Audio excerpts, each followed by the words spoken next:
Eh bien, ça y est, c'est parti. Le sommet du WEF à Davos vient de commencer. Alors, on vous l'avait dit, on vous avait prévenu, l'Europe est quasiment ruinée. Il y a très peu de pays qui s'en sortent, peut-être un petit peu l'Italie, mais ça va pas tellement plus loin. Et alors, évidemment, quelques énarques français, quelques apparatchiks français sont au sommet de Davos, car regardez bien ce qui se passe. D'un côté, vous avez Trump, de l'autre, vous avez Poutine, et puis la troisième face, si j'ose dire, c'est Xi, qui vont pas tarder à se réunir tous ensemble pour s'occuper du partage du monde. Toutefois, il est vrai que l'Europe ruinée, complètement rasée, ne les intéresse absolument pas.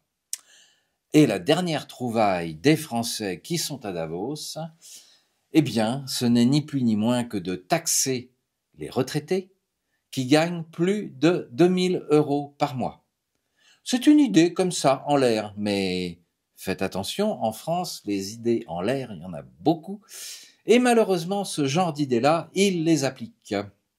Et puis alors, l'autre idée, mais ça on en parle depuis des mois, voire depuis des années, et tout le monde s'en fout, et tout le monde rigole en disant ça n'arrivera jamais, eh bien c'est de vider l'épargne des Français, soi-disant pour financer la transition écologique, soi-disant pour financer le déficit que les Français n'ont absolument pas participé à créer. Voilà. Donc, en quelque sorte, eh bien, cette gauche magnifique ne sait absolument pas ce que c'est que l'argent, puisque l'argent, c'est l'argent des autres. Et il suffit de le dépenser et ensuite de le réclamer. Voilà. T'as pas 100 balles? Voilà où on en est. Et mes amis français, malheureusement, eh bien, je pense qu'il va y avoir encore des mois difficiles, puisque, en fait, personne ne bouge, personne ne dit rien, personne ne se réunit, personne ne se regroupe pour agir. Les agriculteurs dans un coin, les autres dans un autre, tout le monde se laisse diviser, monter les uns contre les autres. Pourquoi voulez-vous que ça change?